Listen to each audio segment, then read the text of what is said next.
दिग्रस नगरपालिका चुनाव 2025 में प्रभाग क्रमांक 7 के उद्धव बालासाहेब ठाकरे गुट के युवा उम्मीदवार तथा पूर्व उपनगराध्यक्ष अजिंक्य गणेशराव मात्रे ने इन बीसीएन न्यूज चैनल के माध्यम से अपने प्रभाग के मतदाताओं से महत्वपूर्ण मुद्दों पर संवाद साधा है। नमस्कार, मी अजिंक्य गणेशराव मात्रे आज तुमच्या सर्वांपुढे नगरपालिका निवडणूक रिंगणात उतरलेलो आहे।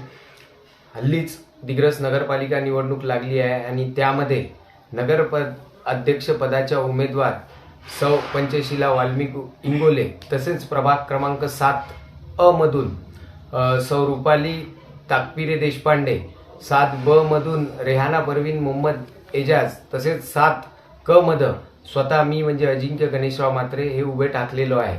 आणि आम्ही जनता जनार्दन आणि जनता मायबापा पुढे एक साकडं घालून पुढे चालतो आहे की आमच्यासारख्या सेवा करणाऱ्यांना संधी द्या आणि नगरपालिकेमध्ये त्या पदावर बसण्यासाठी आमच्यासारखे योग्य आणि सर्वसामान्य घरातले कार्यकर्ते निवडा। आता कामाचा थोडाफार आढावा देतो म्हटलं तर त्यामध्ये जवळपास 2 मोठमोठी आमरण उपोषण मी दिग्रसकर नागरिकांसाठी केलेली आहे।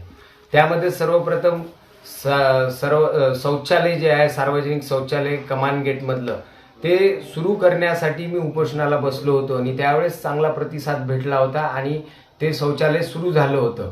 त्यानंतर दुसरं आमरण उपोषण आम्ही टॅक्स वाढीसाठी केलं होतं। जेव्हा टॅक्स वाढ केली होती, मॅडम आल्या होत्या आपल्या दिग्रसमध्ये आणि त्यामध्ये त्यांनी चक्रवाढ टॅक्स लावलेले होते आणि त्या संदर्भात कुठेतरी दिग्रसकरांवर एवढा मोठा जे टॅक्सचं प्रमाण वाढलेलं होतं त्यामुळे आर्थिक त्यांच्यावर संकट आलेलं होतं। त्यामुळे कुठेतरी 200 रुपये जिथे असेल तिथे 2000 4000 अशा प्रकारचा टॅक्स वाढला होता। त्यासाठी आम्ही आमरण उपोषण केलं। हे जनहितार्थ होतं। हे वैयक्तिक कोणते उपोषण आम्ही स्वतःसाठी केले नाही आहे की स्वतःचा काहीतरी फायदा करासाठी उपोषण करत आहे, कधीच केलं नाही। हे जनतेसाठी आतापर्यंतचे आमरण उपोषण आहे। त्यानंतर कोविडमध्ये आपण सर्वांनी सेवा बघितली, ते सांगायची गरज नाही आहे आणि जीवावर बेतून काम केलेले आहे। म्हणजे सेवा तर सर्वच लोक करतात, सेवा करणाऱ्यात काय कोणी करतात आणि सांगत नाही, परंतु सेवा करताना जीवावर बेतून सेवा करणारे काहीच मोजके लोक भेटतील तुम्हाला। त्यातलेच माझे एक मित्र होते स्वर्गीय केतन हेमंतरत्न पारखी, त्यात आपल्यात नाही परंतु सेवा करत होते, जीवावर बेतून सेवा करत होते। त्यामुळे जीवाची पर्वा न करता त्याच मधला मी एक कार्यकर्ता आहे। त्यामुळे मी तुमच्या पुढे विनंती करतो आहे की सुज्ञ तुम्ही नागरिक आहात आणि तुम्हाला निवडायचं आहे की सेवकाला तुम्हाला संधी द्यायची आहे म्हणून। इसमें कोई शक नहीं कि अपनी सादगी, निष्ठा तथा जनसेवा के लिए परिचित अजिंक्य मात्रे ने अल्प समय में दिग्रस की राजनीति में एक मजबूत जगह बना ली है। नगरपालिका चुनाव 2025 में प्रभाग क्रमांक 7 की जनता उनके सामाजिक कार्यों से अवगत है। युवा नेतृत्व के रूप में उन्हें देखा जाता है। प्रभाग और शहर के अनेकों मुद्दों पर वे हमेशा से ही आगे रहे हैं। आंदोलनाच्या बाबतीत जर झालं तर पुष्कळ आंदोलन कास्तकारांसाठी असो, व्यापाऱ्यासाठी असो, का भाजी मंडीतल्या व्यापाऱ्यासाठी असो आम्ही आंदोलनं केलेली आहे। त्यानंतर पक्षांतर्गतही प्रामाणिक आणि निष्ठावंत राहून, म्हणजे चालत्या गाडीत चढणारे तर भरपूर असतात, परंतु कुठेतरी आपला पक्ष संकटात आहे आणि त्यामुळं त्याची साथ सोडून जायचं सोडून आम्ही त्या पक्षासोबत राहिलो। ते सत्तेत जरी आज नसलं तरी विरोधी पक्षाच्या हिशोबाने आम्ही काम करतोय।